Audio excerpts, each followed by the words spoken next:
Hello,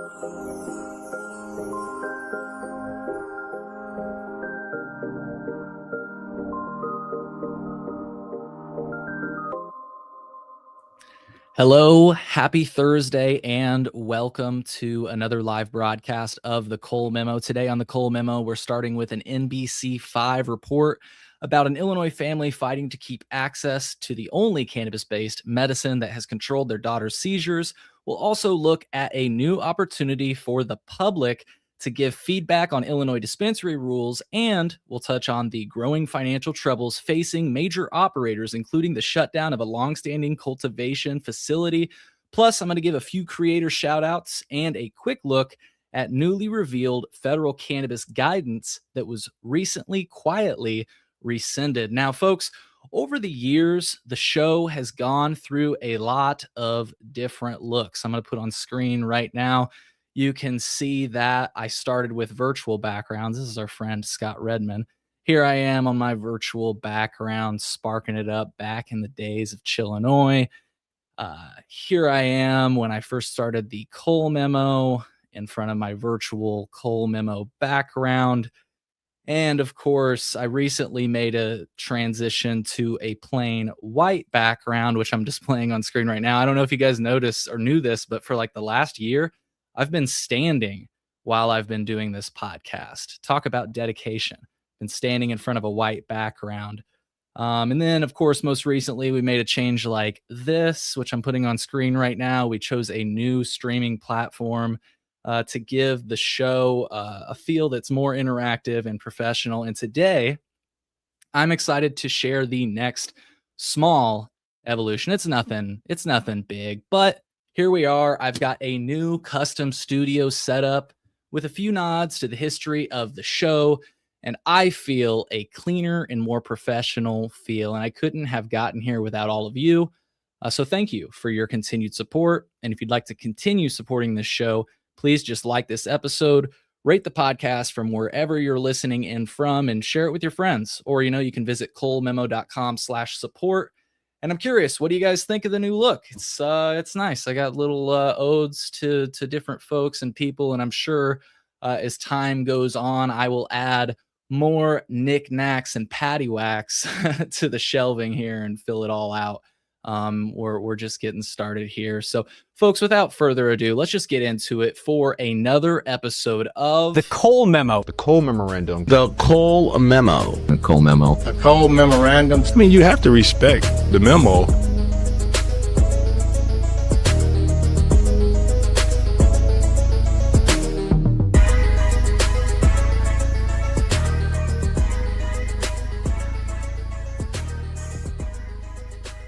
All right, so we are going to start today off with a story out of Schaumburg that really speaks to what medical cannabis patients are dealing with here in the state of Illinois. Rather than to summarize it, I thought, well, let's watch the full report together. NBC did a really strong and straightforward report on this, and we're going to watch their piece exactly as it aired. A family says their daughter's seizures were only brought under control by a specific cannabis-infused patch, something they've relied on for years, and now that product is suddenly unavailable in the state of Illinois. Let's take a look at the report, the NBC5 report on Ashley and the complications that she and her family have faced. NBC5 responds. A Schaumburg family says they nearly lost their daughter to a series of debilitating health conditions until they found what they're calling their so-called miracle cure. Now the treatment is no longer available here in Illinois, and the family is rallying to change restrictions on the drug. NBC5 responds. Kate Chappell has their story. The Surin family considers this little patch a lifeline for their 19-year-old daughter, Ashley. We give her a full patch on the top of her foot for the daytime. Ashley was diagnosed with leukemia when she was just 2 years old. She survived the blood cancer, but her parents say the treatments left her with debilitating seizures, up to 3 a day, and traditional medications weren't helping. And we thought, this has to change. We have to do something different or she's not going to be here. So we thought we did see a homeopathic doctor. That's what led them to these medicinal patches containing CBD and THC from the company Mary's Medicinals out of Colorado. Under her new doctor's guidance, Ashley's parents made the decision to stop her traditional medication treatment and switch to the patches. They buy them with a medicinal marijuana card, which was issued by the state of Illinois. And how big of a difference has Oh that my gosh. made? She's seizure free. Ashley has relied on these patches for the past 8 years. But in October, they got news that devastated them. According to the Illinois Department of Agriculture, Mary's Medicinals ended its contract in Illinois. And because of the amount of THC each patch contains, it's illegal to transport them over state lines. So even though Ashley's patches are still available at dispensaries in Michigan, the Sorens can't bring them home. The laws need to catch up with reality. The reality is there are products available for patients in different dispensaries in different states. So we need an emergency transport of our medicine, and we need interstate commerce. Ashley and her mom say the patches have also helped her manage the symptoms of her autism. Yeah, so you really, the patches make a big difference in your life. Yeah. And it makes me sad that I won't have my patches. Like if I had seizures again. It'd be scary. Yeah. The Sorens are reaching out to lawmakers for help to fast track legislation that would change federal law to make this type of medicinal treatment accessible for patients like Ashley. Please bring my cannabis patches back to Illinois. But any potential legislation is in the very early stages. It shouldn't be made a partisan issue. This is people's lives at stake. So it should not be backburnered. It's healthcare. The Sorens are familiar with the process. In 2018, the family worked to get Ashley's Law passed in Illinois.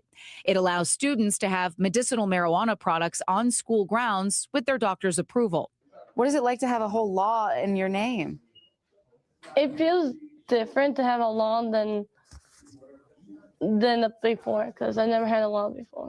Now, the family is ready to ramp up their efforts to support federal legislation to help patients like Ashley. Does thinking about losing access to these patches make you upset? It's scary. It's her lifeline. Ashley's mom says she only has several weeks of her medication left. NBC5 reached out to Mary's Medicinals, but we haven't heard back. It's also worth mentioning the federal farm bill will tighten restrictions on THC ingredients starting next year. Senator Rand Paul of Kentucky says he plans to introduce a bill to counter those measures. Kate Chappell, NBC5 responds. All right. What do you think about that? I definitely found it interesting. Whoops. We'll take that down. All right. What did you all think about that story? You can call in now at colememo.com/live. Looks like Mike G to God just commented. I don't know what that comment is supposed to be, though. I don't know if it's got characters that my computer doesn't recognize, but good to see you tuning in, Mike. Yeah, I thought that was a really interesting story. You know, if folks aren't familiar with Ashley's Law, I know that they gave a breakdown of it in that news report, and I'm glad that they did. But yeah, Ashley was very pivotal in changing Illinois cannabis policy. I mean, just take a look at this article that I was going to display on screen, but we've got a little bit of an ad block here. But the headline was, "Thanks to Ashley's Law, sick Illinois students can now take medical marijuana at school." So, you know, there was progress like that. And I mean, you know, there's even images. If you look right here, we use this image in the promo image. There's a photo with Governor Pritzker and Ashley celebrating the signing of that law. And I think we're about to get I'm really excited because we got a caller. And once again, folks, it's real easy to call in at colememo.com/live. I'm about to bring on today's caller, who I think is going to have some really great insights, because I know they're very passionate about the subject of medical cannabis, which is exactly what this story is focused on. So without further ado, I'm going to bring on Dave from the Elevated News podcast. You may also know him as one of the Two Dope Dudes. Dave, welcome to the show, dude. How is it going this afternoon? What's up, brother? Not much. Thanks for calling in. And just for our listeners that might be hesitant to call in, it's pretty easy. You just tap a button and you're on, right, Dave? It was way easier than I It was Yeah. very quick. Well, hey man, what thoughts do you have on this story? This is a crazy story. I'm sure you've got a lot to say. Um, okay, multiple things. One, it sucks, and that's what like I advocate for all the time is just access to cannabis, period. But two, for as soon as I heard that lady talking, I was like, oh my God, she don't know about Mary's Nutritionals. Like, that's a thing. She can buy CBD patches from Mary's currently still because of the guidelines, especially when they're purely CBD. Like, we don't know that those things are going away yet. But yeah, Mary's Nutritionals.com, like if that's the lifeline.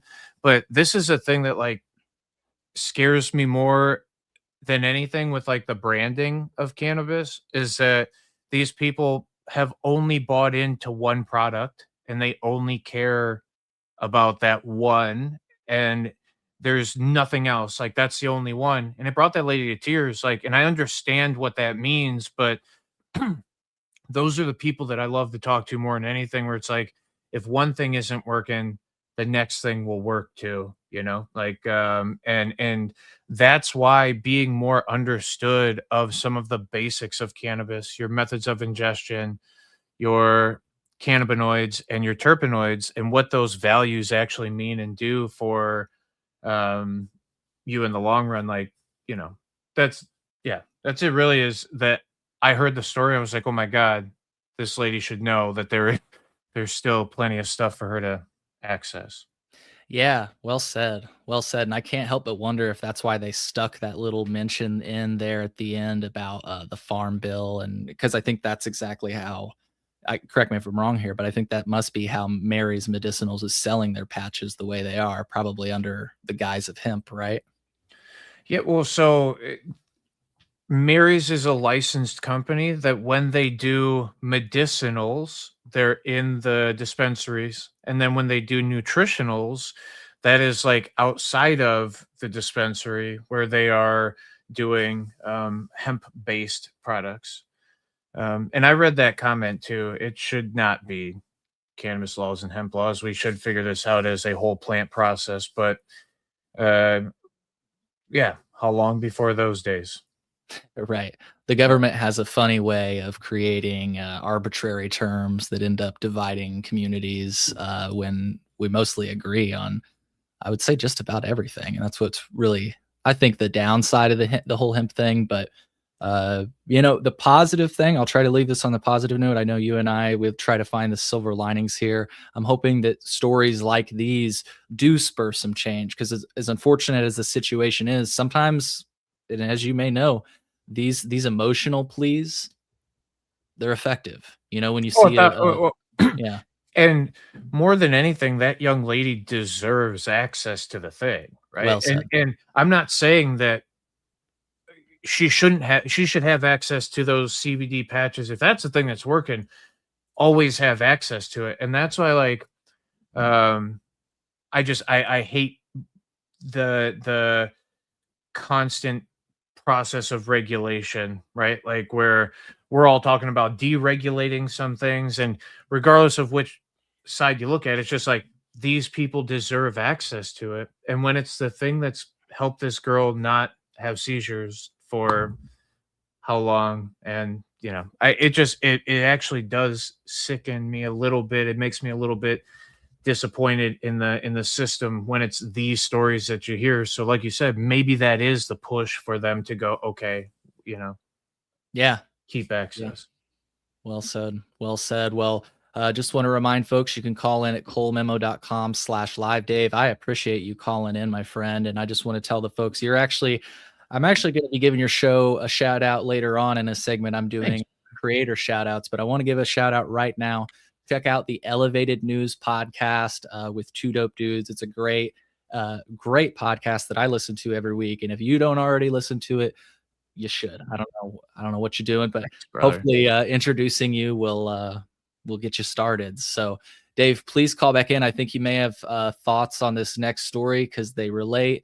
And folks, if you don't want to call in, of course, you can drop your comments below. Before I let you go, Dave, did you have any other thoughts on this story? Um, No, it's absolutely worth covering though. These are the ones that will push the needle, I think, into the right direction. And yeah, no, I appreciate the shout out and everything too. If you want to just boot me into the background, and if you want to talk after, or if I have anything to say, I'll absolutely jump in.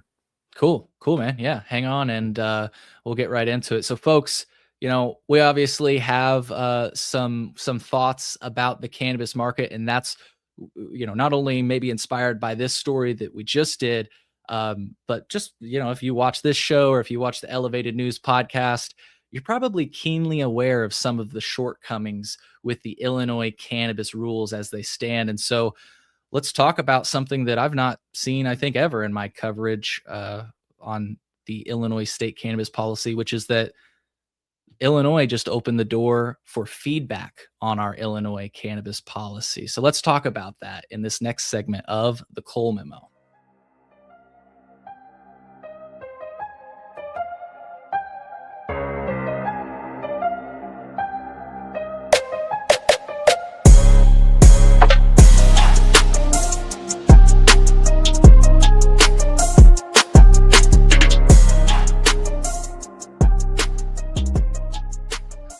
That's right, folks. A lot of you who watch the show are likely keenly aware of the shortcomings of the Illinois cannabis program. And today, you actually have an opportunity to provide feedback directly to the state of Illinois. The Illinois Department of Financial and Professional Regulation, shorthand called IDFPR, is asking for public input on the administrative rules that govern dispensaries and their employees. So these rules shape everything from how dispensaries operate to what training staff need and what compliance looks like on the ground. So whether you're an employee, an owner, or a customer, your experience is relevant here. Now, in case you're not familiar with IDFPR's role, this is the agency that handles dispensary licensing. They approve staff training programs, and they enforce the rules designed to protect public health and safety, as they said in a recent meeting that I attended. They've made meaningful changes through rulemaking before. One example we've covered on colememo.com is curbside pickup for medical cannabis patients. This started as a temporary COVID measure, but IDFPR later made it permanent through the rulemaking process. And I'm not going to sit here and guarantee that your feedback would turn into something that gets codified. But what I am going to say is that IDFPR is asking for and how you can share those ideas. So if you've got thoughts and you want the state to hear them, I'd encourage you to brainstorm and submit them before January 7th, 2026. I know that's less than a month away. That's less than a month away. It's really unfortunate that we've got such a short time period. I will say the post I saw set before January 7th, so I don't know if they'll stop collecting feedback then. I feel like it should just be something that's always open. But just as a quick reminder for folks that are just now tuning in, I'm Cole Preston, and you are watching the Cole Memo. The show's recorded live to tape, which means your comments can be a part of the conversation. So drop your comment below, and we can display them on screen like I'm doing right now. You can also call in at colememo.com/live. We've got a caller on hold here, and I'll bring them up if they've got any thoughts. But I just want to say that this show is funded by listeners like you. So help keep it going by liking, sharing, or donating $1 at colememo.com/support. And as always, I'll throw links in the show notes, including the sources for today's segment. That'll all be in the episode description. So here's what IDFPR is doing. And I want to give a shout out to Illinois News Joint for reporting this. I'll put that link in the show notes. The agency has put out a survey asking the public 3 simple questions. Are there specific sections of the rules you think should be changed?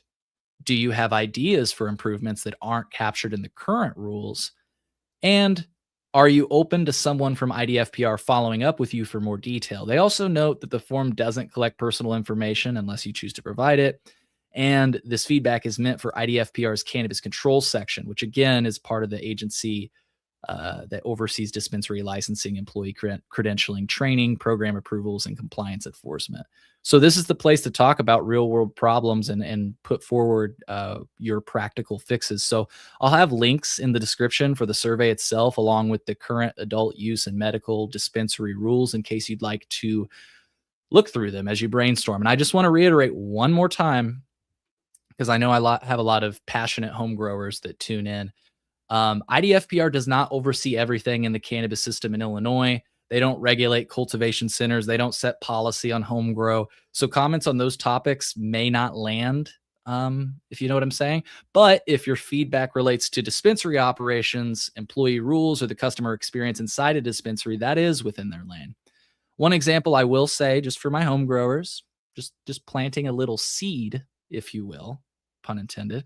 Back in 2022, I asked the Cannabis Regulation Oversight Office why dispensaries weren't selling seeds. Because if you look at the law, it says that medical patients may purchase seeds at dispensaries. And they told me at the time, to their knowledge, no dispensaries in Illinois offered them. I knew that. That's why I asked the question. They said allowing seed sales would likely require updates to the state's old seed to sale system, BioTrack, because it couldn't track dynamic products like seeds. So just to be clear, under Illinois law, dispensaries can sell seeds. They're legally allowed to, but they're not required to. Most simply don't.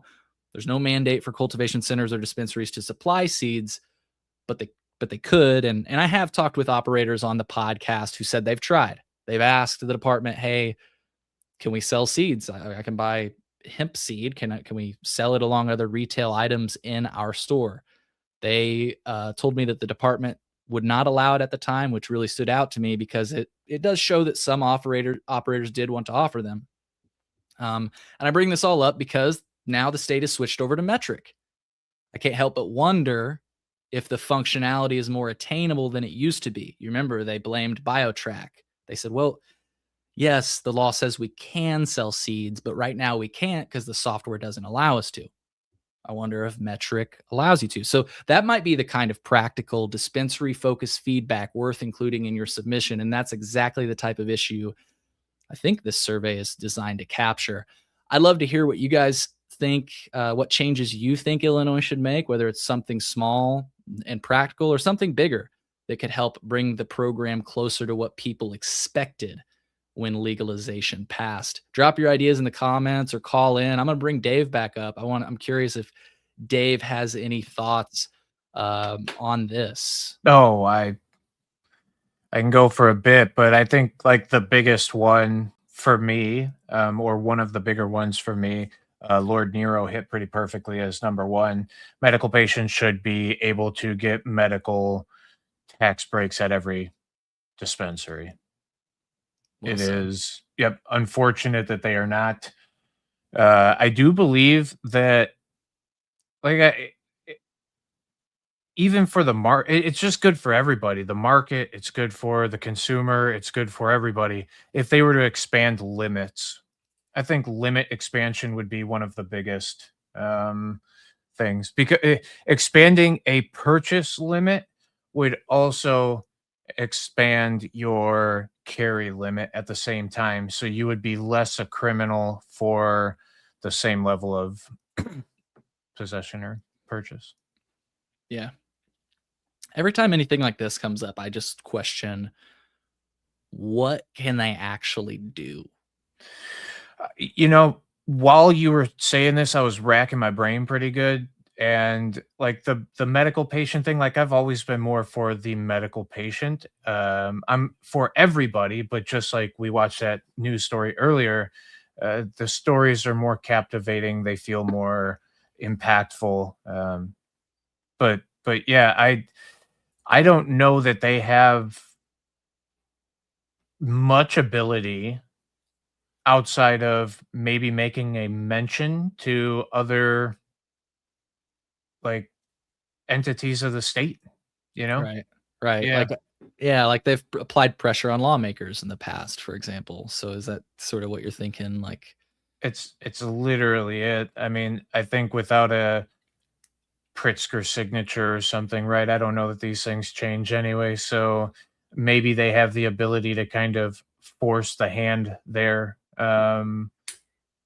Yeah, I mean, The reason that thought comes up for me is the mention of curbside, because as you recall, or as you may recall, and as our listeners may recall, that was introduced as a temporary measure in COVID, and then of course, it was set to sunset. Great people like Illinois News Joint and other content creators, I think even you guys on the Elevated News podcast, made sure to sort of sound the alarm on that. I remember I was involved in a sort of campaign to sort of protest the sunsetting of that provision, and ultimately IDFPR codified it. So it's like, and I realize that's maybe a bad example to use because it's like extraordinary times bring about extraordinary measures, and COVID was an extraordinary time. It's kind of crazy. So Yeah. maybe that's all it is. But this is a concept that did not exist, and they're like, yeah, you could do curbside pickup, and I'm like, okay, so what else can they just do? I wonder You know? if they could change, like maybe allowing product to be on the floor, which in some places it is, right? Like, I Right, don't know if right. you've been into like a mint cannabis. They have like their whole entire shelves on rack or on like sliding racks that like slide back into the vault. So they're stored away at night, and anything that they keep up in like their refrigerated department, they have to pull off a cart and then go shove it into a refrigerator in the back every day. So there's still like not overnight floor things, but yeah, I that seems kind of more possible. Maybe because the seed thing is already baked in, like maybe they could make the change without having like bigger or other entities get involved. But I just think like a like what I'm talking about, the limit possession thing, that's got to go through all the levels of government, I would imagine. I don't think that's something the IDFPR could change on their own. Right, right, because it's codified into law, the Yeah. 30-gram thing. So I think, yeah, you're I mean, maybe they could suggest an amendment because we've seen that recently with Illinois Department of Agriculture, I think doing a similar, proposing amendments through the rulemaking process. But I use curbside example because I'm like, and it wasn't so much to bring it back to seeds because I truly think that the seeds thing, it's just a technical limitation. Like I don't think there's a big conspiracy. I think it just they wanted to do it with BioTrack. They were getting an error that they couldn't track dynamic products or whatever, and they just didn't do it. But my thing is like Kenneth Long said, delivery, full stop. That's exactly where my mind went. Where it's like, okay, in the past, it was a completely like unthinkable concept to do. Hey, we're bringing the product outside and we're giving it to you in your car. So I'm like, I mean, what's the difference between curbside at the dispensary and curbside at my house? I mean, obviously there's some pretty major differences, distance and all that stuff, but I'm just saying, like what's possible? What's possible? Yeah, I've always delivery. I mean, I'm for it. I'm not necessarily against it, especially like for that person that we saw the the news story about today.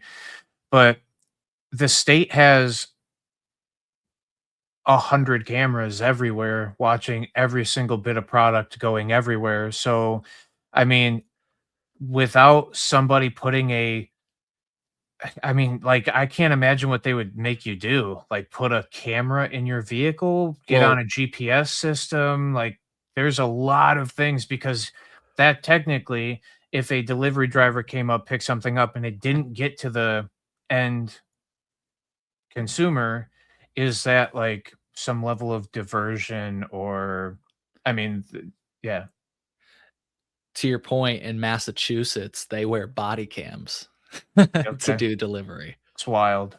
right? That's super wild. But I mean, again, that like how what would the state require for you to do to get to that point? And Yeah, they like it's weird to say that because they don't force delivery drivers in, that drop cannabis product off to dispensaries to where, true.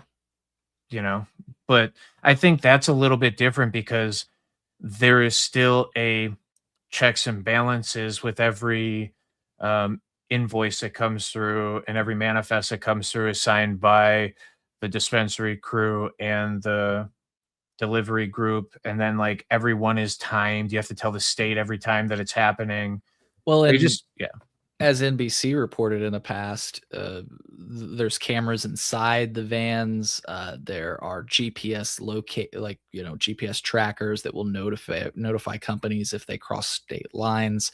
And in fact, in the NBC report, they argued that cannabis transportation laws are actually more strict than the transportation of opioids, because with opioids, and we've had some people on the show, and there was even an interviewer on the segment on the NBC report that I'm referring to, where he said, "Yeah, I used to deliver opioids to Walgreens and stuff, and you know where I put it? In the front seat of my car." Meanwhile, cannabis is in dual locked and camera, and it's all crazy. But no, that's a brilliant point. Like, I sit here and say like, "Oh, maybe we could do this," but to your point, with as much as we overregulate cannabis, whatever that actually looks like in practice, that's a whole different thing. I Yeah. say delivery and everybody's like, yeah, delivery. Cause somebody else said, Lord Nero said, how are you going to deliver cannabis in Chicago? They'll get robbed. It's like, well, Well, alcohol gets delivered in Chicago. So I don't think that's but it's and I mean, I've always said like, who the hell is robbing cannabis or a dispensary or whatever? People have done pettier for less, right? But sure. Yeah. if somebody maxes out their limit, let's say, which again, I think it just sucks because one delivery driver would have to take one order at a time, or could you pick up multiple? And like, I mean, we're talking complete theoretical, but if that's the case, like, oh, it just feels like there is so much in the way of, I don't know, man. Like the safety side of it is kind of weird. I mean, the delivery driver would be taking on a liability, and it's not like it's any different than, I guess, like you said, like having alcohol delivered to your house. If you had a $1,000 bottle of alcohol delivered to your house, it would be no different than having the same equivalent of cannabis. Like, as far as somebody holding material worth something, but Yeah. Well, and let's put it this way. This thought just came to mind. I saw this billboard on my way through Missouri, and I was like, "What the fuck is this?" Because it was talking about online ordering. It turns out it was a hemp shop, and they're selling like pounds through the mail. And this isn't the first time I've seen that. But then you just take it to a more familiar level. Like in Chicago, you got DoorDash and what's the other delivery service? yeah, yeah, yep. I mean, they're delivering weed in Chicago. I know Uber it's Eats, yeah. yeah, Uber Eats. So I know that's to your point though. I think the strong point you bring up and that others have brought up in the comments is that whatever that actually looks like in practice is probably way different from what we're envisioning, such as most of this whole thing, right? Yeah. I mean, but yeah. Yeah, and trust me, as the average everyday guy, like, I'm like, "Yeah, absolutely. Why Right. wouldn't they do that? They should do that right now." But when yeah, And to be clear, Governor Pritzker has said he's supportive of the idea. This was almost 3 years ago, I think at this point. He was asked, hypothetically, would you support legislation for delivery? And he said, as long as we treat it like alcohol and that the person getting it is the person that ordered it and that person is an adult, let's do it. yep, I wanted to acknowledge another comment that is very important. Brandon Krieger asks, if these regulators get enough feedback, couldn't they lobby to change the laws? Absolutely, and they yeah, do. They do. I mean, if you look back, I think I've published on or shared on the podcast, the Cannabis Regulation Oversight Office and other agencies that are under them have come out with legislative agendas, and that's a recent report that I wrote. They specifically mentioned that they've been supporting and encouraging people or lawmakers, I mean to say, to allow for medical patients to shop at all dispensaries. So yes, Brandon, regulators absolutely can lobby. And in fact, like with the whole hemp ban thing recently, if you go back and watch some of the testimony that was given, some of our regulators actually testified in support of the legislation that would have banned hemp at a state level. Of course, now with the federal thing, who knows if we'll see anything on that, but that's a different subject. Any other thoughts on just it's kinda interesting, Dave, don't you think? Like, the state is asking the people for the feedback, man. It's That's huge. cool. It really is. It is cool. Of the entities that should be asking for the feedback, it is the IDFPR though too. Like they are the ones who ultimately decide what goes down in the dispensary, or they're the regulation body that oversees what goes down inside a dispensary. So kudos to them for actually opening it. But I'm with you too. Like to put a deadline on it and be like, you have 1 month. Tell us what you want, and if you don't, During the holiday season too? I yeah, mean, yeah. Well, but maybe that's why, right? Like, yeah, who maybe. wants to read through all the submissions of all the people? And I mean, somebody has to do the job, and that's why too. Maybe you give it a deadline so that they can read through all of the submissions and give it a true, honest shake. Because I would imagine all of these people should be doing something on a day-to-day basis that is already taking up most of their time. But Yeah. One yeah, piece of feedback I want everybody to incorporate in their feedback, Dave, you just inspired this thought, is so whatever you guys think should be improved by the program, include that, but I think you should also recommend that they regularly ask for all of our feedback and that this isn't the last time we're able to provide feedback. I think that's a great recommendation. Hey, I honestly, recommend you keep doing this. yeah, yep, You know? So yep, please, ongoing.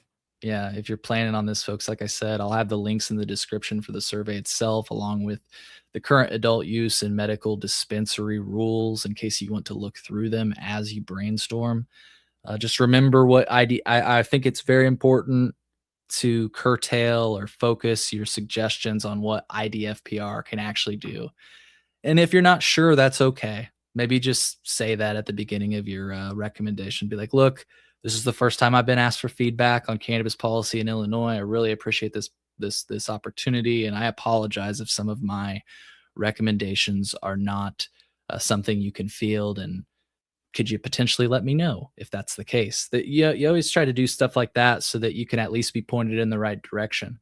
Because when I've given feedback in the past, IDFPR, for example, has told me, "Hey Cole, we don't do anything with that. You're going to need to contact IDOA, the Illinois Department of Agriculture." And so if they don't have the answer, they potentially, if you can just kind of keep the door open and extend that olive branch, they can get back to you. So just some pointers, folks, if that helps you pass along your recommendations. They should, you know what they should do? They should disclose every recall. Oh yeah. Um, yeah, I'd have to look back at some of the reporting I've done on statements they've made on the secret shopper program or secret shopper concept. Because they've given mixed, from my perspective, mixed statements on the matter. Sometimes they'll say, if we're hearing about problems, we'll investigate. Sometimes they'll say, we're match, just kind of an audit. And then sometimes I've just heard different ways in which they would actually employ that state cannabis testing lab.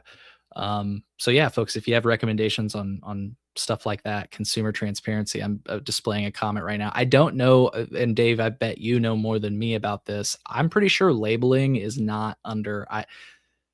It's like the labels are created in IDOA. Am I like under the Yeah, supervision of ag IDOA? is. I think you're right. I think well, from cultivation to dispensary. Yeah, I think it's an ag thing.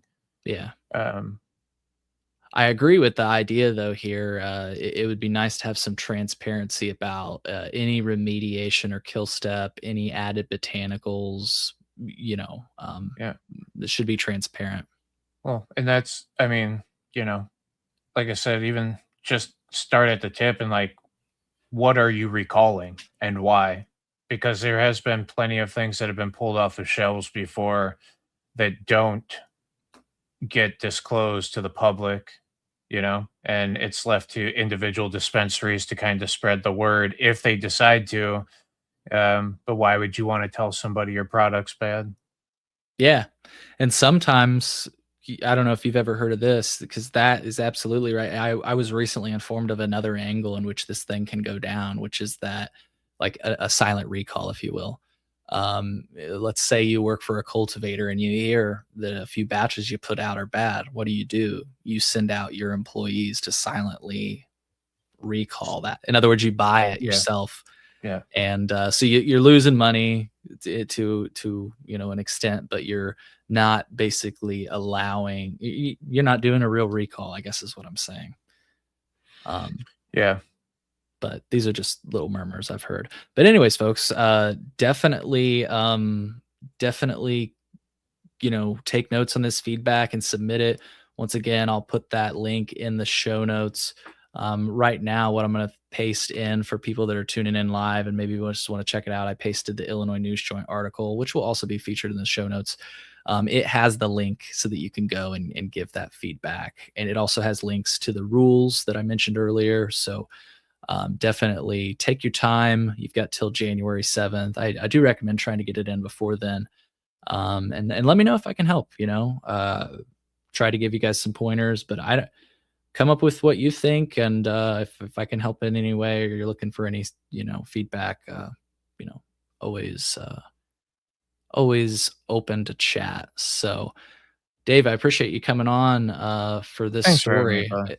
I think it's going to be really, really cool to see how this shapes up. And frankly, if other agencies do this, I'd like to see the CROO do this. I'd like to see IDOA do this. I'd like to see the 11 other agencies that are involved if you pop quiz me right now. IDPH, Yeah. ISP.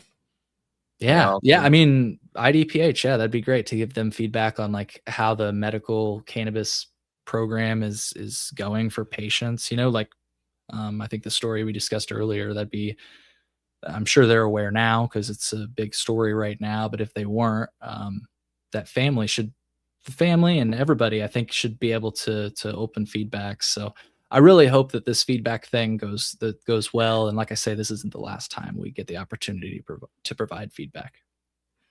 It would be the best if something came of it. If they actually showed that they Yes. could do something instead of just like getting everybody's hopes up and like Right. maybe they can't change the things like we said. Maybe they don't have the power, but maybe they find something through the list and they go, "Holy crap, we can actually make that happen ourselves," and then do something about it. Yeah, or even just like produce some sort of report. I don't know what the survey actually looks like, but like, an anonymized report that just sort of details, and it's just like, hey, this is the feedback we got. We're not necessarily making any policy recommendations, but this is how the people feel. And anyways, yeah, like you say, I think that is a really good note to end this on, because as much as I am excited that they're taking feedback, it's like, all right, let's see if they actually do anything with that feedback. Fingers I'm crossed. I'm man. hopeful. I'm hopeful. No, honestly, the fact that they even put the thing out there is like hopeful enough. Yeah. Mhm. Yeah. Well, we're gonna move on to our next story, but folks, once again, smash that like button if you haven't already. You can call in at colememo.com/live. We are live, so if you drop your comments, if you've been noticing, I've been displaying people's comments on screen. I completely agree with Genetic Memory Farms here. And I just appreciate everybody tuning in live. Feel free to call in. We're gonna close out the show with just a couple more. We'll have one more story, and then I'm going to do some creator shout outs. And Dave, man, if you've got any creators and you want to hang on and give them shout outs, totally open to that. But if you have to head, no worries. Oh, you're fine. Throw me in the background. Yeah, there's one or two that I think are worth it. Sweet. Well, folks, we'll be right back with our next story here on the Cole Memo. We're going to be talking about closures in the Illinois cannabis market. Check out our content at colememo.com.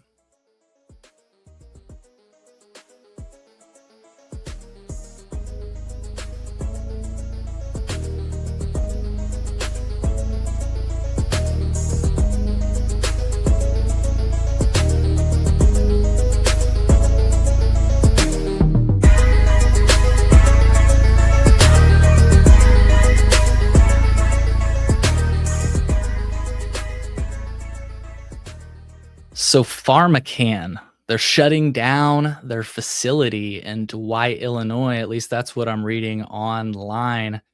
It's one of the original 21 large scale grow licenses that were issued when the state's medical program launched. And according to the report that I read by Crane's Business, Crane Chicago Business, Illinois News Joint also did some reporting on this. Shout out to them. More than 80 workers would be laid off. The company apparently has been sued for defaulting on its leases and its landlord, Innovative Industrial Properties, which, if you've been listening to this show for a while, that name might sound familiar. We'll play a little clip off of the show from, gosh, I don't even know, a few years ago. We'll get to it in a second. I'll probably look younger and have less gray hair. This is part of a much bigger story, though, folks. The cannabis industry, as we talk about all the time, especially in the limited license states like Illinois, is facing falling prices, high debt, and shrinking access to capital. According to reporting from Cranes and Illinois News Joint, PharmaCann isn't the only operator in trouble. You've got Forefront Ventures, who is also in default with IIP, Innovative Industrial Properties. And several of these facilities are now at risk of eviction. So why does this matter? Again, these cultivation licenses have historically been some of the most coveted assets in Illinois. I've been calling them the super licenses. Seeing one on the brink questions the stability of the market, the future of these large operators, and whether we're heading toward a big shakeout. Folks, if you're just tuning in live, thank you for tuning in. I'm Cole Preston, and this show, The Cole Memo, is powered entirely by listeners like you. Check out my content at colememo.com. Support my work at colememo.com/support. And sources and clips are always linked in the show notes. Just check the description and I don't have the links added right now while we're live, but I'll get the links added after the show. So Crane Chicago Business, I first saw them report this story that PharmaCann would be closing its Dwight Cultivation Center by the end of the year, with layoffs taking effect January 13th. And again, this isn't a small facility. This is one of those super licenses. IIP invested about $25 million into buying and building it out. And according to court filings, IIP has already sued PharmaCann for eviction in Livingston County. PharmaCann, unlike some of the other companies that you might be aware about, like GTI or Cresco, never actually went public. So without access to public markets, they've reportedly been in default on several leases for, I think I mentioned this earlier, almost a year. And that includes properties in Illinois, New York, Pennsylvania, and Ohio. That's according to a press release that I can throw on screen here from IIP. They also have released sites in Michigan and Colorado. Did they take down this? Oh, no, I've just got a typo. Okay, I don't know what I'm doing. What are we doing over here? We'll figure it out. I'll get the link up here in a second. But what do you guys think about this? Does this signal a turning point in the Illinois cannabis industry, or is this just the beginning of more closures? Drop your comments, drop your thoughts in the comments. We can display them on screen.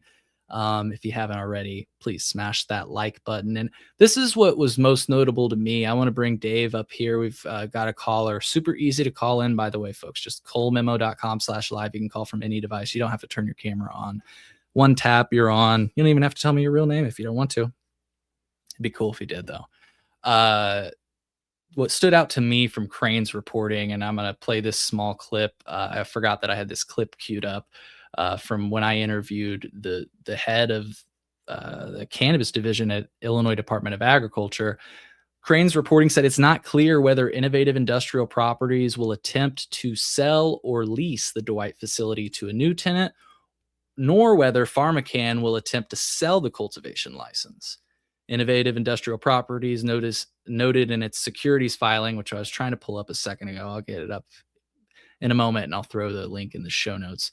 But they noted that it terminated the PharmaCann lease for the cultivation center, cultivation facility in Massachusetts, and actually took back the property, which just makes me wonder, like, okay, I get that they don't own the license or the property. They're leasing it out. This is like something that happens in a lot of businesses, but I've just always been stuck on this topic in innovative industrial properties and how they're able to be so heavily involved in so many of these cultivation centers when we have license caps in Illinois, which that's the clip we'll play here in a moment. But the Illinois Department of Agriculture says they haven't received a notification of sale or ownership change, according to Crane's Business Chicago. And again, these licenses, the reason I called them super licenses is because they allow owners to grow 15 times the amount of cannabis as a craft grow license, which is one of the new licenses that were issued when Illinois rolled out their adult use cannabis program. This quote stood out to me, and we'll just throw it to a clip and bring Dave on and acknowledge some comments that are rolling in. I see the ticker going up. Ryan Holes, a partner at Green Spoon Martyr Law Firm, and I don't know, who he is, but he was quoted in Crane's Chicago Business talking about the PharmaCann site. He said, "This is not the only one of these facilities that are in similar situations. People are watching it and they're seeing how this plays out." So that was an interesting thought. That's the last quote that this article ended on. And again, I've asked the state about innovative industrial properties in the past, and I think I lay it out in this clip. We'll watch it, and hopefully I lay it out. If not, I'll lay it out after the fact. So here we go. This is David Lakeman from the Illinois Department of Agriculture. Just speaking of Illinois law before we start to close, Illinois law, there's a few sections in it, and this is why I've got my papers here, because I wanted to not go off the top of my head, that no person or entity shall hold any legal, equitable ownership or beneficial interest directly or indirectly of more than 3 cultivation centers under this article, aka the CRTA. I have recently stumbled across a company, Innovative Industrial Properties, and I actually checked their website again, and they claim to own 100% of 7 cultivation centers, which has changed since the last time I read. Based off of how the law reads and based off of that, how are they able to do that? And again, if that's something that they're doing, we investigate it, right? And that's how regulation works. We get when there is a process for changes in ownership, and we do take a look at those to make sure that the law is being followed. And, in cases where there are allegations that it's not, of course, that's something we're going to look into. It's something we take very seriously. It is one of the more difficult things to track down, because sometimes those structures are opaque. Sometimes, tracking down who owns what is difficult. And I know that my colleagues at DFPR are also working very diligently on this. It's something we take very seriously. The execution of those laws is important, and making sure that those limitations are in place is important. Right? It's something we worked very carefully on in Massachusetts. Right, there was a spotlight article about ownership, and we worked with the legislature, and laws changed. And so if there are, as we discussed, policy. There are policy areas that move just as quickly as the science, right? And sometimes it's hard to keep up in those areas as well. But we're doing our best to make sure that when we hear things like that, frankly, when reporters like you find things, we look into them. Hey, don't call me a reporter. I'm just joking. I always feel weird when people call me a journalist, because really I'm just trying to talk with people and have fun. Yeah. I just, again, when the law says they shouldn't hold any legal, equitable ownership or beneficial interest directly or indirectly, and this is their website, and Cresco and the other companies that work with this, they say that this is what they're doing. They own the cultivation center, but Cresco is operating it. I'm just trying to figure out how that's not in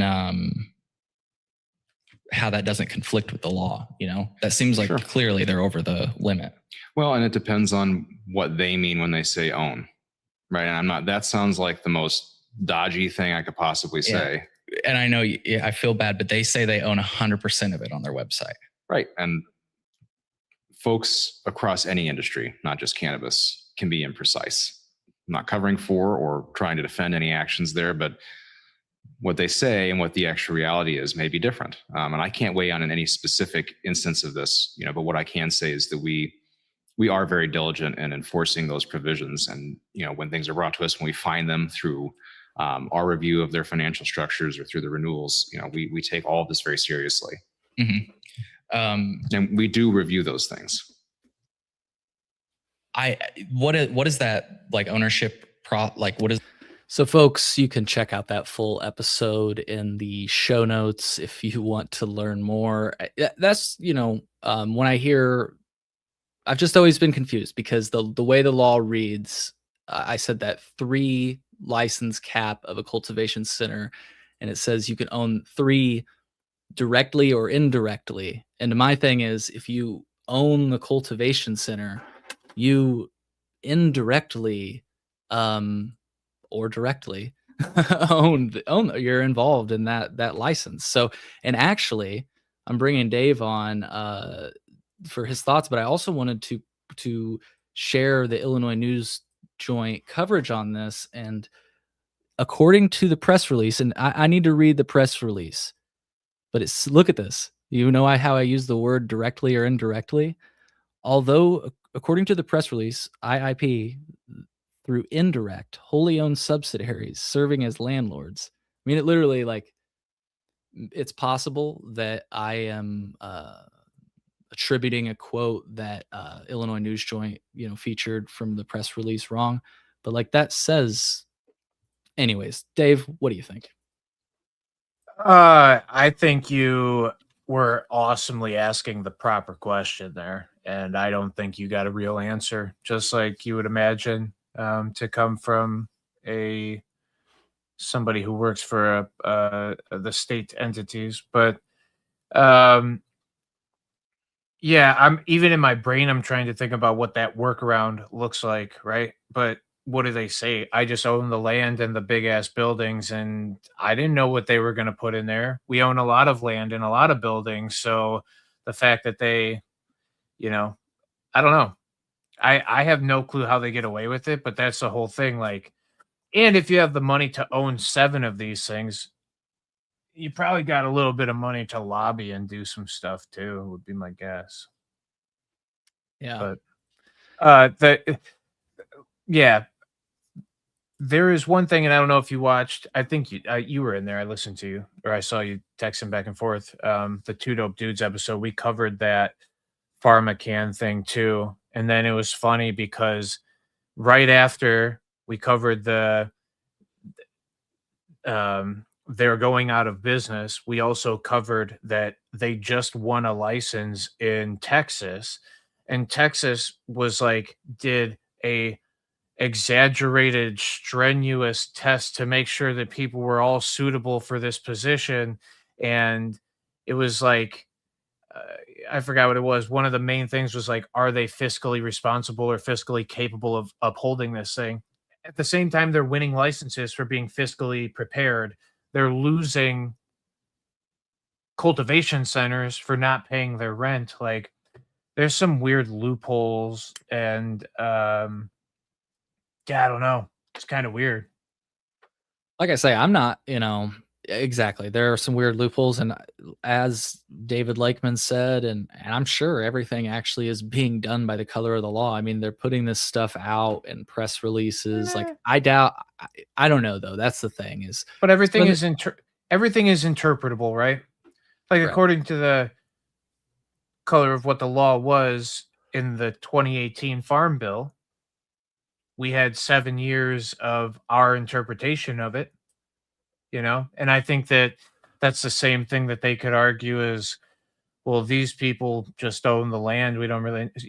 So is there a place where it is 100% legally operating? Maybe. But is it super sketchy that like 7 and 3? It doesn't seem like you just, oh, we'll look into it. That feels like something you could do like in an afternoon. You could go check who owns the facilities indirectly or directly. Right. So, but I do think another thing he said that was interesting is it was referencing an early part of the conversation where science moves faster than policy. And what I think he was saying is that some of these like business techniques sometimes also move faster than policy. So, like I say, I'm not trying to give people too much room on this, but I'm trying to see both sides of it, and perhaps, I love that he thought that policy keeps up with science. No, he was saying Thanks, that it Chris. doesn't. Oh yeah. I was about to say, holy cow, because yeah, it just yeah. Yeah. Yep. And but that's not really science. It's business. It's like ownership. Right. Your And policy should actually, figure that out. Aaron just brought up a thought that I was gonna to Oh, mention before nailed we it. close out this segment that, man, I have to pull it up on my Instagram. I shared a post a while ago. Oh, damn it. I meant to. Thanks. Again, thanks, Chris. I appreciate you. If you didn't hear me, you're the man. Yeah, Chris says this man's beard game is on point, dude. If I could grow a beard, I'm so jealous of you and Aaron. At the end of the show, folks, I will share some comments, some other comments on the report we started off the show with. But what I was gonna try to find is the idea of these management groups, and I posted about it in Well, the I've past. I I've can't worked find it in right now. them, brother. Tell us about them. Yeah, While I try it's to find this. you're maxed out at 10 dispensary licenses in the state of Illinois. You cannot operate more than 10. But if you're operating 10 and then you build a management group and the people who manage all of your 10 become managers at the other groups and they just do it under a different company name. Now you have two companies instead of having 10, now you have 20, and I promise you it's happening way more than we think here. Like Illinois has got one of the most, I would say, monopolized cultivation and dispensary groups, maybe in the entire world. I mean, United States for sure. But Yeah, I can't find the thing that I was looking for, but basically one company, I'll find it and share it on the show in the future or something. But follow us on social media, folks, if you don't already, because I post a lot of different things that I can't always get to on the show. I try to, but you get to it before it even gets on the show oftentimes. But anyways, it was a company in Illinois that claimed to have, I believe the number was 12 dispensaries, and there was a star next to it. And so they've got 10 dispensaries, but then they've got these two, or maybe it was more, like partnership dispensaries or something like that. yep. And yeah, there's some what they call it, a variable interest entity. So so with IIP, it's a real estate investment trust, short for A REIT. REIT. Mhm. And then what was the thing that I just said? I don't even fucking remember. I'm been blazing it, but the point is, it's like a similar thing, except for just for like retail locations, I think. And to get to this point, we've got on screen. Oh, my camera's moving. I'll put my hand up here. I learned the gesture. New camera, new stuff. IIP, Mr. Jazz Cabbage comments and says, IIP is the McDonald's of cannabis, buying the land and renting the properties because cannabis companies have extremely limited access to capital. And that's exactly what I was referring to earlier when I said, these types of arrangements are normal in business from what I've come to understand, because I'm not a business person. But it's just the thing is that I understand that it's a normal thing in business, but when you say the words that you may not be involved directly or indirectly in a X number of dispensaries or cultivation centers, it just seems very clear that these things are directly or indirectly. But I guess legally, it's just something I don't know. I can't wrap my head around. But I digress. Well, I can back you for a second and like, Yeah. why would you put a limitation number? And the reason is because you would want other people to access that market or have access to the market. And that's why we did the whole social equity thing. And now all of a sudden, the social equity thing, because people don't have access to capital, aren't able to sustain on their own. So they have to partner with these other groups to, and yeah, it seems like a forced hand kind of for some of the people. And like I said, I'm not mad at it, right? Because like you said, limited capital to access, whatever. So these people have to do what they have to do. But what the bad part of that is that the rest of us just don't get access to do the thing. Mhm. The, yeah. Yeah.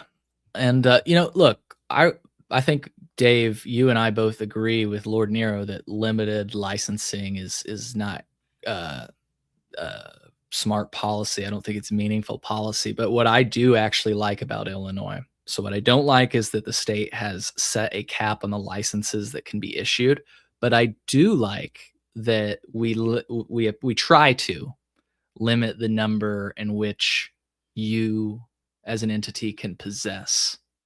Yeah. I actually like that because it's the idea is you'll still have big operators. You're still going to have a Walmart of weed, but their footprint can only get so big, and it leaves room for others to get a similarly sized footprint.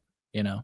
In individual markets, and that's where like the MSOs kind of blow it out of the water though, right? Like and yes, in Illinois' market, I'm fully on board what you're saying, limiting the amount of access that they have here.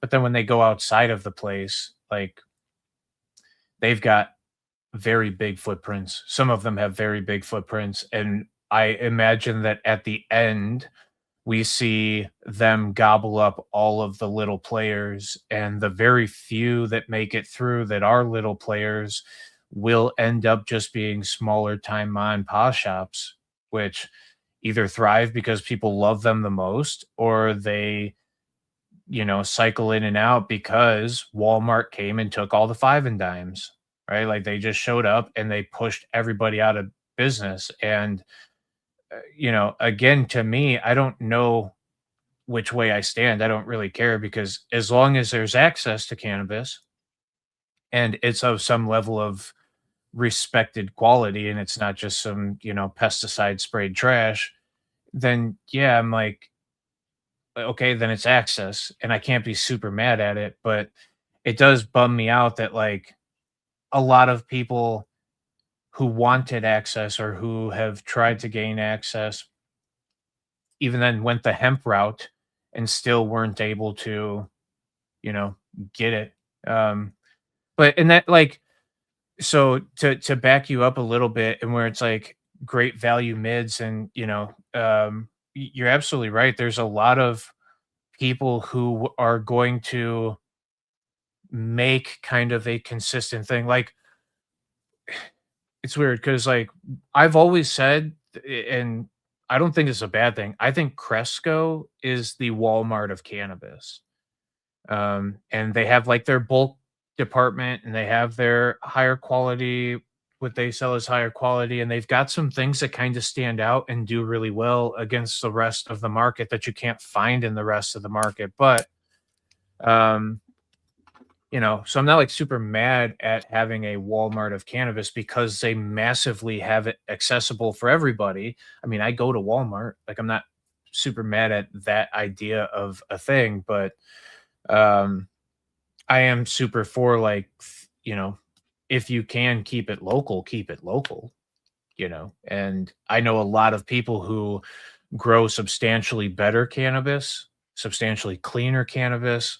They're far more capable of extracting and doing the right thing. So yeah, I don't know. I wish that there was just an easier licensing process, I think. And I'm hopeful that it isn't just a massive monopoly at some point.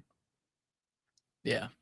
Yeah, I'm with you. I'm with you on that. So, well, hey, stick around. Definitely stick around for this next segment. I've got two more after this. One's super short, and one is about newly revealed Biden cannabis guidance that sort of emerged quietly. It was a very interesting story, and I think you'll have thoughts on that. But I definitely want you to stick around for this next segment, which is content creator shout outs. I want to try to do this a little bit more often, and so we're about to head into the next segment, folks.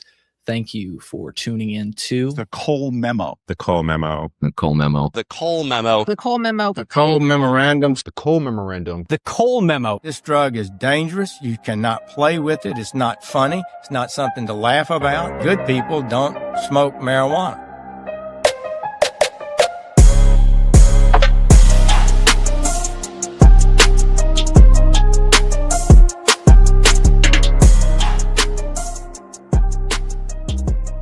Thanks, Jeff. Always appreciate you, Mr. Jeff Sessions. He rescinded the Cole memo. I don't know if you folks knew that. I don't know if you knew that the Cole memo was named the reason. There's backstory to the name of my show, and it's not just because my name is Cole. Google it, folks. Hey, I want to give some shout outs to some of my favorite creators. And please, if you have any creators that I miss, folks, drop your comments. Again, you can call in right now at colememo.com/live. If you're a creator and you want to promote your own stuff, call in. It's totally open. IllinoisNewsJoint.com to start off. I mean, great reporting. They've got product reviews. They will tell you about cannabis events, all of the cannabis events that are going on. They've got a scholarship. Like they're fucking helping people get through school. Dave, I know you're a big fan of Illinois News Joint. Any other thoughts before I move on to some of my other favorite creators? No, if you don't pay attention to Illinois News Joint, you definitely should. They, Michael and what's the other one? Jason. Yeah, thank you. Are very, very good dudes. And they've got a mind for this thing, and they definitely are like constantly up to date on what's happening in Illinois. They're two of the best news reporters when it comes to cannabis. Like I would put them up there like as a better source of news, especially if you're in Illinois, folk. Better than Marijuana Moment and stuff, which is, one of the best. Yeah, absolutely. It's IllinoisNewsJoint.com. I'm throwing it up on the screen right now. Check them out. Like I say, you can see that they wrote about that feedback survey that we discussed earlier. They've got reviews.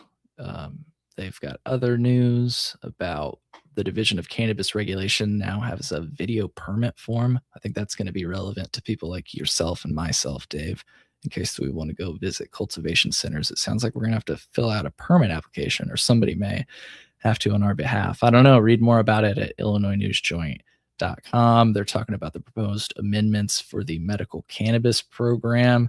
This is, sort of another thing. This is why I was inspired to ask, if they can do things like this, what else can they do? Can they increase the plant count? Can they make it more clear what caregivers can do with regard to the cultivation of plants? That'd be great to know the answer to that. Anyways, I digress. IllinoisNewsJoint.com. Another shout out to, it's funny, the Elevated News Podcast, the Two Dope Dudes. And speaking of which, if you didn't know, Dave is literally from is one half of that show, I think, is maybe a short way to put it. So I feel weird. I'll ask you your thoughts just to give, maybe if you want to give people like a feel for the show, but I just want to tell people as a listener, like you guys you guys have a great focus on Illinois cannabis news. But what I also love about your show is that I learned some things that, it's hard to read everything. It's hard to get everything. And so you guys get a lot of stories that, like, I remember you guys were doing Ohio and Minnesota. And you've got, I can't remember, I think you did something from Germany, and you even had like a listener from Germany. This was a while ago that I'm thinking of. But I just love the coverage that you all do. You guys bring guests on, always have solid like and we of course do the Three Dope Dudes thing, which we're working on making happen again. I think we're gonna have to do like like we were talking about, year recap or whatever. Anyways, I digress. The Elevated News Podcast, it's on YouTube, it's on Apple Podcasts, wherever you get your podcasts. Dave, how would you pitch the show to people maybe that are listening right now and want to get a feel for it? We try to do most of the Midwest's cannabis news and promote the culture of it. Aaron is a genius. The dude's really smart when it comes to a lot of different things, and his understanding and breakdowns of some of the laws and his ability to find some of these stories and keep it relevant to what we got going on. It's been a lot of fun to be a part of. But also Aaron has like a ton of connections to a lot of very cool people, people of the industry, people, the hemp space, the cannabis space. Literally, it doesn't really matter. The whole thing, support dope people. That's what he wants to do. I mean, support Cole, right? Like Aaron is subscribed to Cole's, um, what is the thing, Patreon, because he lives it wholly. He is there to support, and again, it's just for me and him. It's what we do regularly. We care about cannabis.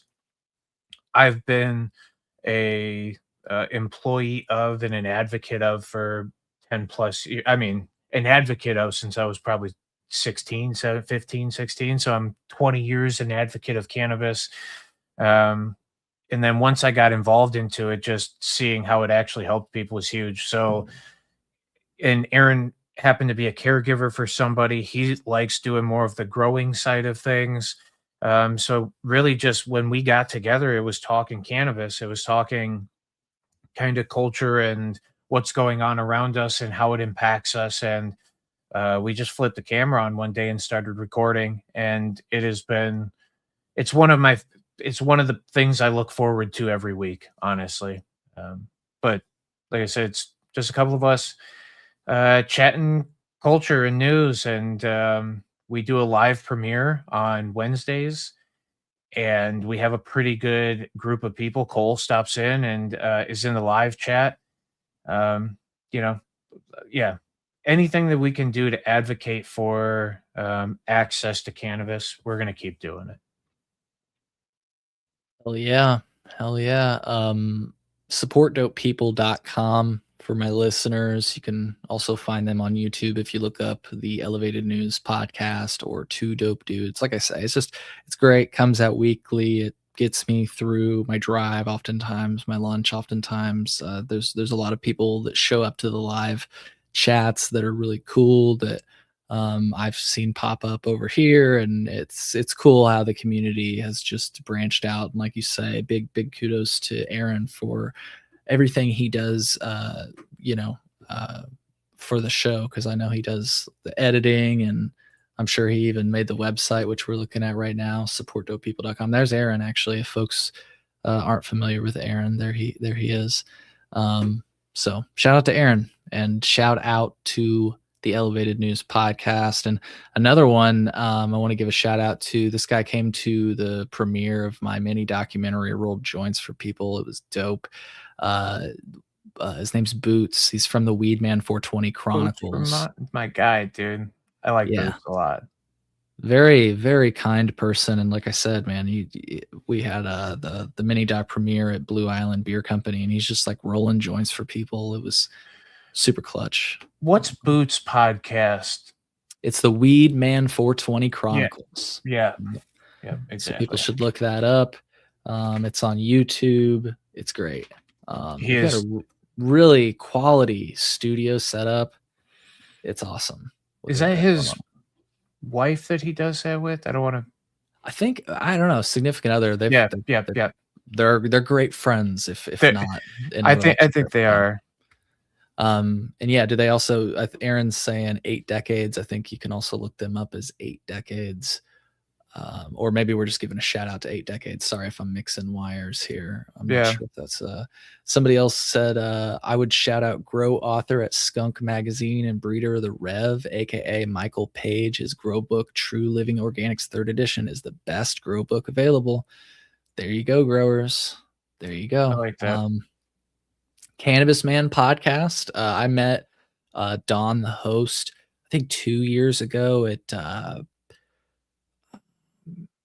Tony Shore's party, which Tony is a super cool guy. I believe if you go to colememo.com/#Wednesday, no, it's colememo.com/UIUC. You can see my interviews with folks that were in Hash Wednesday, and Tony was one of those people. And so what Hash Wednesday was a protest for Illinois cannabis, or for cannabis back in Illinois, back in the day in Illinois. Sorry. And so what I'm scrolling through is a free photo archive. And I apologize if I'm scrolling quickly. I'd like you folks to look into this. What I'm looking for is a picture of Tony. Here Tony and I are, first of all. And here is Tony on the quad at the U of I in, like, I can't remember the year right now, but it was before the 2000s. This is him right here, and he's just hitting a bong. I don't know if you can see that, but that's a bong right there. That's awesome. Here's the actual newspaper like that I found on it, and I got a better digital scan. But the point is, like, I know that sometimes I talk about the shortcomings and complain about the shortcomings, but I would not be blazing it up with you on this show right now if it weren't for the progress that we've made. And I guess what I'm saying is like, this dude is like literally ripping bongs on the quad, and this guy's standing on somebody else's shoulder and hitting the largest bong I've ever seen in my life, all out in public, all getting photographed. The balls on the advocates of the past, man, dude. Yeah. Yeah. Our brothers. Well, dude, sisters and brothers. 1,000%. Yeah. And a lot of them, unfortunately, still locked up like Right. criminals and shit, which is weird. Right. So check that out, folks. coldmemo.com/UIUC. I went off about Tony Shore because he was involved in that. But I met Don Kleppen of the Cannabis Man at Tony's party. It was insane. They were giving out free weed, and I saw Don. I was like, "Whoa, are you Don?" And we talked for a second, and it was just crazy. So shout out to him. He's got a podcast you can find on all the podcasting platforms. Look up The Cannabis Man. A little bit of a shifting gears. Cannabis Critique. He's a cannabis reviewer. I think he makes great content. Yeah. Can I throw one in there? Absolutely. Because one of my favorite is and he's a growing show, but if you have not checked out Dr. Dank Nugs, the Dr. Dank Nugs show is awesome. I do love that dude a ton. He has some pretty interesting guests on sometimes. He's just talking more grow culture and but just a genuine dude trying to really advocate for the right things. Hell yeah. Shout out to them. I'll have to try to, I'm pretty sure I'm subscribed to them on YouTube. I'll have to try to throw the link in the show notes so that people can check them out. Peace, love, and cope. Peace, love, and cope. Thank you. Tell the people about what you do, because I called in just like a week ago. You did, and you're a great man for it.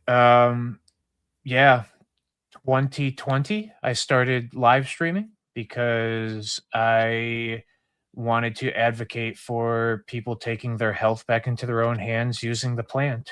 I do believe that there are properties of this plant that get overlooked. And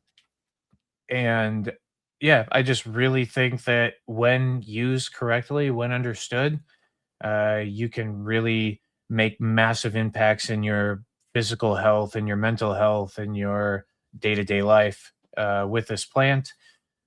So yeah, I mean, pretty much I like to talk more about the use of cannabis. And if anybody ever had a question on why to use, what to use, how to use, what from your local markets is any good. Not that I've been to all of them, but I've been to, 10, maybe 12 cannabis markets around. Yeah, I think I have a good take on what you should be consuming as medicine if you're going to do it as medicine. I am not a medical professional. I am just somebody who had the privilege of being around a lot of medical cannabis use and tried my hardest to understand it, not for my personal reasons, but for why the other people were doing it. And yeah, so if I can help you in any way, or if you think, like, I know a lot of people that use cannabis still, and they tell me regularly that they're anxious. They tell me regularly that they don't sleep well. They tell me regularly, pain, whatever symptoms that go with, or we think cannabis can deter or alleviate. If you still are feeling those things, maybe we should try a different way of using cannabis. So, yeah, I don't know. Yeah. So check it out. Peace, Love, and Cope on YouTube. Great show, and it's Thank you. I love what you do on there, and I'm just looking forward to the new twist that you've added, which is the call-ins, because I tuned in periodically throughout the night, and I thought it was great. And I heard on the last episode you're thinking of adding to it or doing like one-on-ones and stuff. So I'm just excited to see how it evolves, and I encourage people to tune in. Say it again, every week at Thursday, what 8 time? p.m. Thursday, 8 p.m. Central Time. So I'll be going live in about 2 hours. If anybody wants to chat about their cannabis experience, personal use in life, whatever, come on. It's the same thing as Cole. You just click the link, you jump in the background, we'll pull you up on stage, and it's you can be completely anonymous. Like on this show here, I had to write Dave in for it to show up. Like, you could literally write, Bob. Yeah, Bob. Yeah. Yeah. Calling for cannabis or for cancer, or whatever, fibromyalgia, whatever. Who knows? Yeah. Yeah. Well said. Well, once again, Peace, Love, and Cope on YouTube. Check them out tonight. Thanks, bro. Check them out tonight and every week. I'll end it off with this again. I want to start doing this regularly. So if I didn't mention you, I do apologize, but I want to be able to do this regularly. So that leaves me more time to talk about you next time if you're out there and I love your content, because there's so many people that I love their content. There's so much content out there. It's kind of overwhelming. But the Dales Report, really enjoy the Dales Report. It's sort of an investor show, which I know is not something that my crowd is probably like. I don't think our crowd are real big into investing, but the reason I enjoy it is because they bring on some of the biggest people in the cannabis industry as it exists today, from what you might consider to be some of the biggest companies, and they have very interesting perspectives. In fact, tomorrow, our friend Adam Terry, who makes this delicious drink right above my head over here, my camera's wobbling, but he's going to be on the show, and he's going to be talking about the future of hemp drinks, because that's of course what he sells. And yeah, so you can buy those drinks, by the way. You can get 15% off those drinks if you go to drinkcantrip.com/Cole Memo. Some people have done that, and I really appreciate that, because you get your order 15% off, and I get 15% back in-store credit, of which I use to buy more cannabis drinks.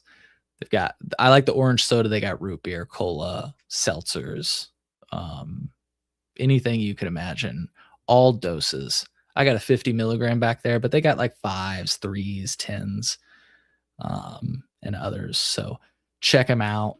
Once again, drinkcantrip.com/Cole Memo. And shout out to all the creators that we covered in this segment. And I'm about to wrap up the show with this last story about the Biden administration rescinding cannabis, we'll talk about it here in this next segment. It's really interesting stuff. It could impact you, in fact, which is always scary. We're going to be moving it forward right here on the Cole Memo.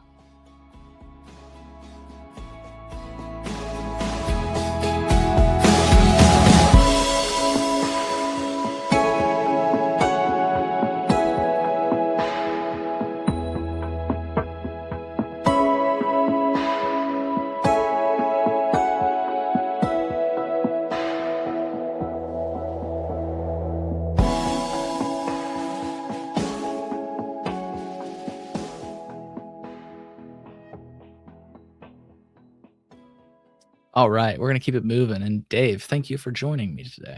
I just really appreciate you calling in. It's nice to have somebody join me. Yeah, trust me, I get it. Yeah. But and we can spotlight one more show, because it's yours, dude. Honestly, I think some of your understanding of and your approach to, and the way that you've asked the questions, being willing to put yourself out there and get in the faces of people who can actually make some impact in the changes that are going on. You've been in the face of a lot of very cool people in this space. I think you genuinely have one of the coolest cannabis shows in the entire world. Like, there is nothing that gets me as locked in and focused. Every time I'm watching your thing, my girlfriend now too, she's like, "Oh, are you listening to Cole again?" I'm like, "Yeah, whatever." But every time I'm like, "Oh, I'm gonna call. I'm gonna talk to him about this stuff," because you really Bro. do have a great perspective on it. So thanks Thank you. again thanks for doing what you're doing, and thanks for letting me be a part of it. Absolutely. That means a lot, dude. Thank you a lot. It's been like a long week, so and a long year. So I just yeah, I'm gonna ride that high, Dave. Thank you. Yeah, I Thank do. I wish that this thing was like wasn't measured by subscribers and dumb shit because like it doesn't like even that doesn't show how great what you're doing for this space and the people in this space is, like um even I think Aaron says it a lot when we're talking about it too, like me and him are just a couple of buddies chatting about cannabis, doing, we love this thing, but there's something different about how you do this thing. So, like I said, you deserve way more subscribers, and you probably should be making a full blown living off of this thing. It's just weird that the regulations aren't allowing of it. Yeah. Well, dude, again, from the bottom of my heart, thank you. That's beyond kind of you, and yeah, kind of at a loss for words. So I'm just gonna awkwardly transition and Put Biden on. Yeah, yeah. Speaking of Biden, so former President Joe Biden didn't just issue those mass pardons for federal marijuana possessions or cannabis possession offenses during his term. We all remember him talking about that. It turns out his administration also quietly put out internal guidance telling federal prosecutors to be extremely cautious about pursuing future low-level cannabis cases. This memo was never announced publicly during Biden's campaign, but marijuanamoment.net recently obtained it through FOIA, and we now know it's been fully rescinded under the Trump administration. So the memo directed U.S. attorneys to dismiss certain cannabis charges, avoid pursuing new ones without supervisory approval, and report every cannabis possession case up the chain. It also included some notable language about medical patients, firearm cases, and even expungement, where Biden had publicly overstated what his pardons actually did. I know some people might recall Biden kind of exaggerating what exactly how expansive his pardons actually were, or maybe how impactful they were. But this guidance has now been canceled by the Trump Department of Justice. Federal prosecutors have been told that cannabis cases on federal land will once again be, quote, rigorously enforced, which is a major shift. It raises questions about federal cannabis enforcement and what it could look like moving forward. So, once again, just quickly, check out my content at colememo.com if you're looking for everything Cole Memo. So the guidance, which was issued in February 2024, and once again, I'll have the link to marijuanamoment.net's coverage of this because they've got like pictures of the FOIA and stuff, and maybe I'll bring it up here in a second. But right around the time that Biden was running for re-election and talking extensively about cannabis reform, this is when the memo came out, and it never went public, which is really weird from my perspective. But it told federal prosecutors to dismiss any cannabis possession charges that were covered by Biden's pardon and withdraw warrants and fees attached to those cases, and think twice, like I said earlier, about pursuing new low-level cases at all.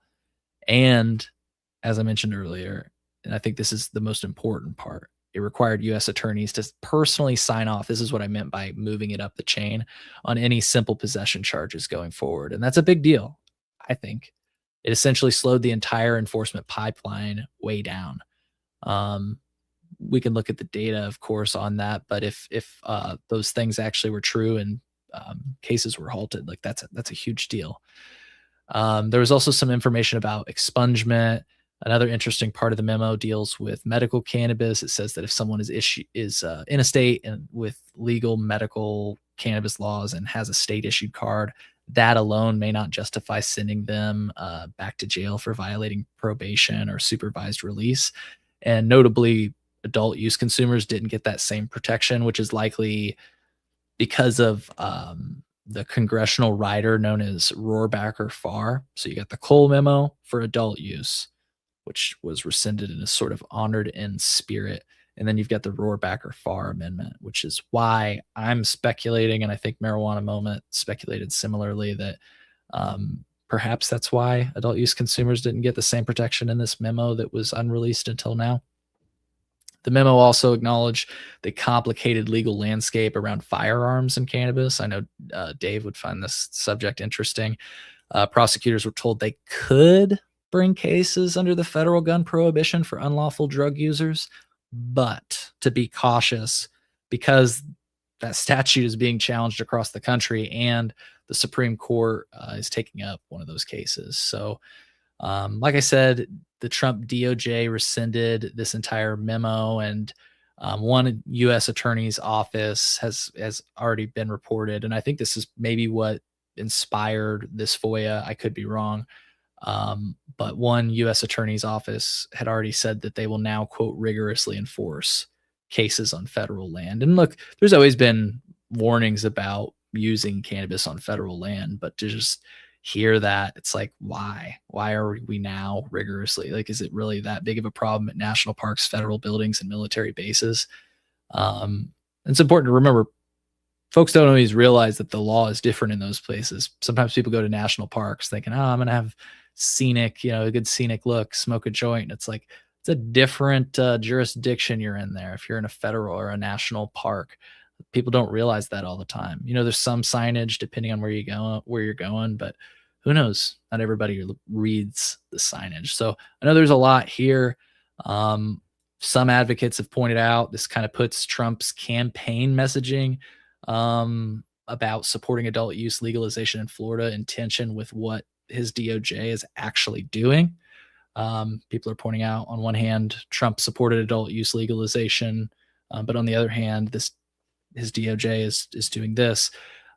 So who knows? I'm just trying to share all the different perspectives, and I know there's a lot here, but I'm curious how you feel about this shift in federal cannabis enforcement. I think it remains to be seen, but to hear, quote, we're going to rigorously enforce cases, it's just like, where's this coming from? Drop your comments below. Call in now at colememo.com/live. And of course, the link to the sources we covered today and in this segment will be in the show notes. Dave, you got any thoughts on this story? It's again, I'll quote Aaron when I say this. There's no other place for this to go except enforcement, right? Like everything, there's a lot of laws that are in place, and the next level of what comes up is just more enforcement. And we know that they make money from enforcement. I don't know if the rigorously going after thing was a taken out of context quote or a thing that they actually mean. I mean, we've seen it in California already, right? There was a farm that had, or was on a federal grounds or something, and they went in there with like,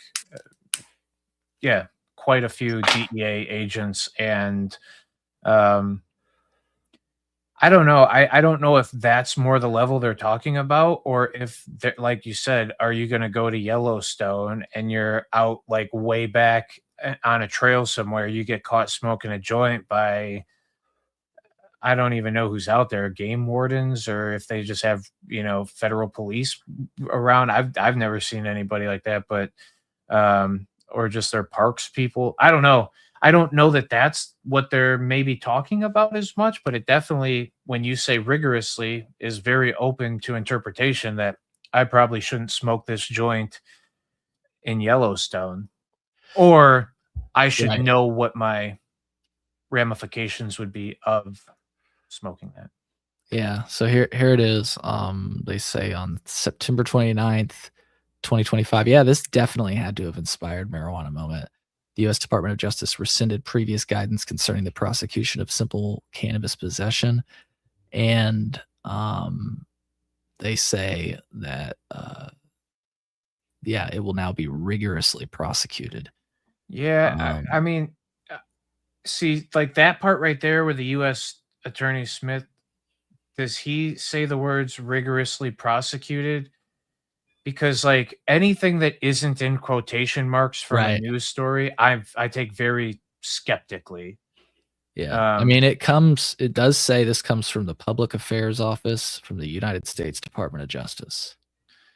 Yeah, I'm with it. I'm not. But Yep. here, to your point, though, here is an exact quote, and I think the quote is notable. Marijuana possession remains a federal crime in the United States, irrespective of varying state laws. The detrimental effects of drugs on our society are undeniable, and I am committed to using every prosecutorial tool available to hold offenders accountable. Yeah, I wouldn't poke that guy. He seems pretty pissed off about something. Yeah, he seems upset. Yeah. I mean, he should smoke a joint more than anybody. Yes. Yes. In federal buildings and shit too. He'd be all right. But it's like the same, airplanes is another one, right? Like when we leave Illinois, in Illinois on the ground, you are legally in possession of your cannabis. Someplace with reciprocity, let's go with probably a Western state of sorts in Oregon or whatever. There's a better chance that you show up with your cannabis and you are legally in possession of it because they have frameworks for you to be in possession of it. But while you're in the air, that is federal airspace. And that is why people who smoke vapes inside of the bathrooms of planes get in the level of trouble or whatever that they do. Because it is you're poking a federal agency. So, Yeah. Yeah. Well said. Well said. Yeah. Well, folks, drop your comments. We're just about to wrap, so make sure to get those comments in. If you haven't already, smash that like button. I appreciate everybody tuning in. And Dave, again, I really appreciate you calling in. bro, like I said, I can't tell you how much I appreciate you letting me talk this much. I literally watch your shows and I sit there and I probably have this much dialogue by myself anyway. Just ranting on about whatever. Yeah. Well, it's cool. I like to have people come on, and sometimes, like several times throughout today's show, you brought up points that I was like, wow, I didn't even think about that. And then it spins the conversation in a different direction. And so that's why I appreciate if people call in. If you want to call, or even comments, the comments even spun my the train of thought in a different direction a few times. So yeah. Well, folks, I hope you enjoyed this segment on the Department of Justice and everything. And we're just about to close out this episode of the Cole Memo. I appreciate everybody tuning in today. Appreciate all the support. I hope y'all had a good holiday. It's been a while. I think I stopped, took a break from the podcast before the holidays. So always appreciate the support. As Dave mentioned earlier, you can support me at colememo.com/Patreon. There is a free subscription, but there is also a $3 a month subscription, and that goes towards buying equipment, buying a new, little stage thing like I've got here. I'm loving the feel of the new studio, if you will. I say studio, it's the corner of a room. But it's fun. It feels official, right? It does look good too. Thank you. Thank you. Yeah. And anyways, I appreciate your support up until this point, and I hope you've enjoyed the content. Please drop your comments below if there's any stories that I've missed, or if you have other perspectives. I do try to go back and check the stuff out. And share the word with your friends, and tune in to Peace, Love, and Cope tonight on YouTube. That starts in like a little bit less than 2 hours, right? 8 p.m. Central, about an hour and 40. Hell yeah. I've got it on screen right now. If you want to type it into your YouTube search bar, give them a subscribe. Definitely check it out tonight. And hey, it sounds like you could even call in tonight if you've got some thoughts, if you want to spark it up. Yeah, please do. Yeah. Well, again, really appreciate all the support. Appreciate everybody tuning in, and I hope you found value in this episode of the Cole Memo. We'll see you on the next one, folks. Until then, take care. Bye.